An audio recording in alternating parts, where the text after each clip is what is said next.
Okay, kids, welcome to another exciting grammar lesson brought to you by Mr. Libby. And in today's video, we are looking at the differences between the verbs ser and estar.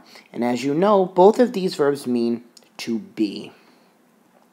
And in today's video, we're going to be exploring some of the basic differences between these two verbs, as well as some of the more complicated situations in which they are used, and some tricky situations where it may be a little bit more difficult to tell the differences between the two.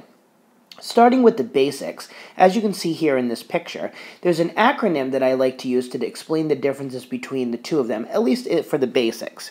And that acronym is ELF for Estar, and COPS for ser. ELF COPS. And speaking of ELF, how can we forget this scene? Bye,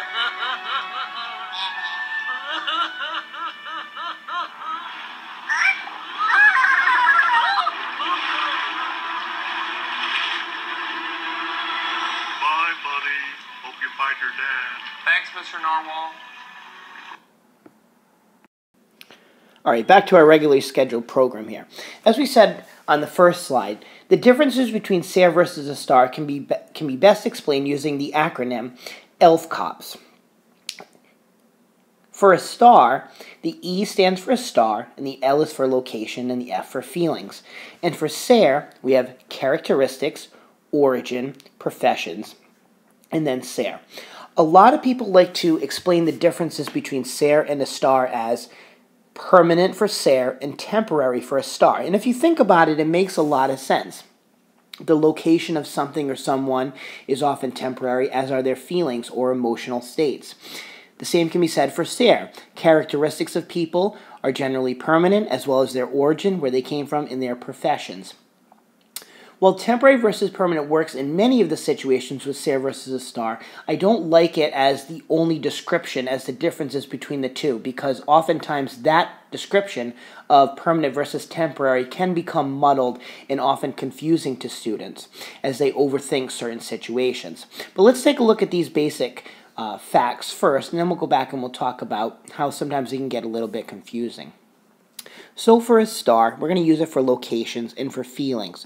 So, for instance, if we want to say, yo estoy en la clase, it is your current location. And we're always going to use estar for that.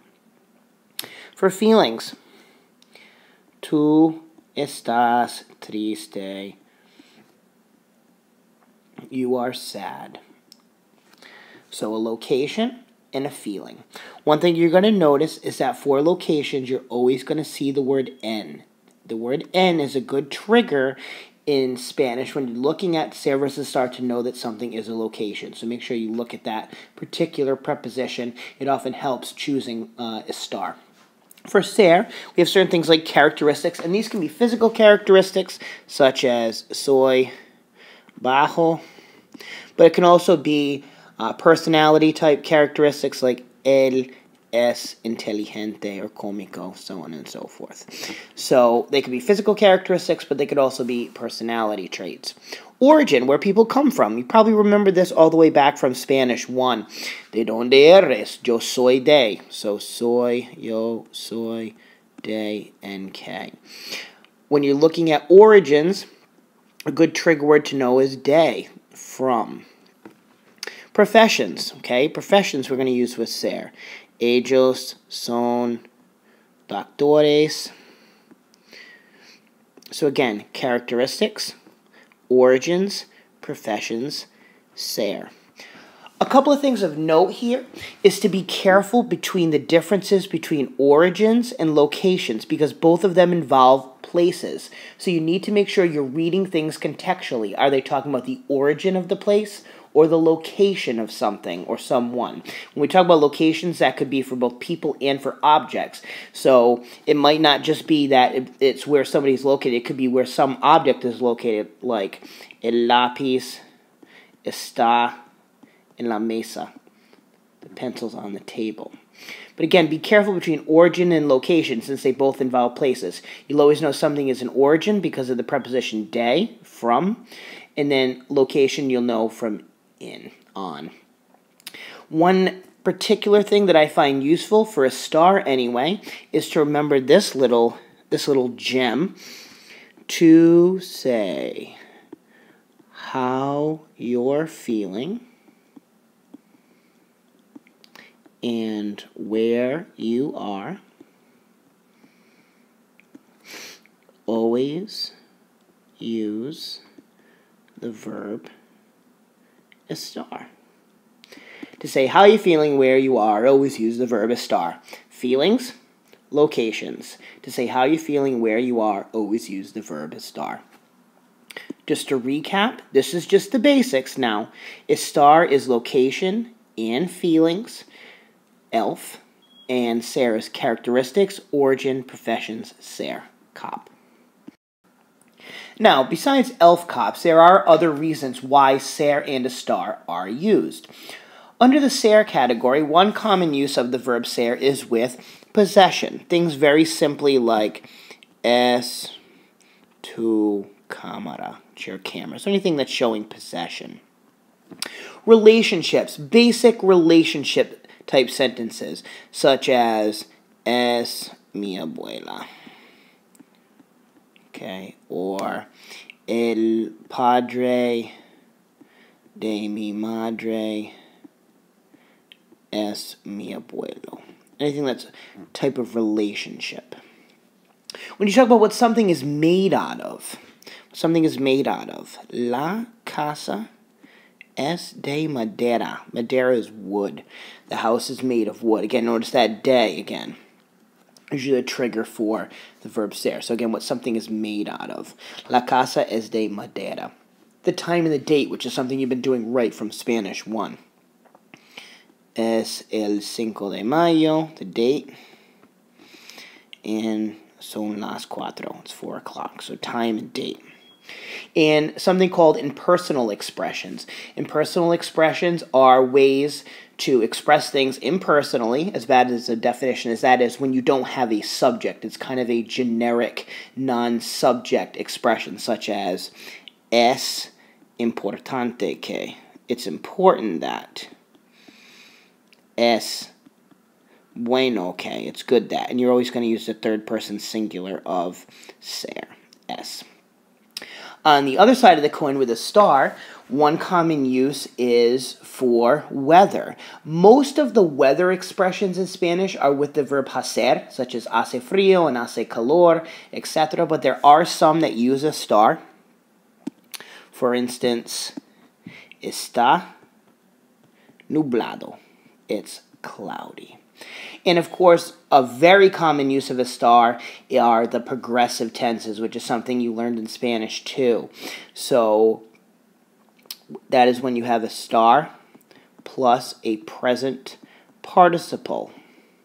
I'm not going to do a whole lesson on that, but the present participle is basically in English how you do ing on the end of the verb. And if you recall, it's by taking the verb and removing the ending and adding andoriendo, such as nosotros estamos nadando. We are swimming. And this can go in multiple tenses. Estábamos nadando. We were swimming. Or even in the future, estaremos nadando. We will be swimming. So again, ser for possession, relationships, what something is made out of, time and date, and impersonal expressions. And a star is used for weather and also progressive tenses.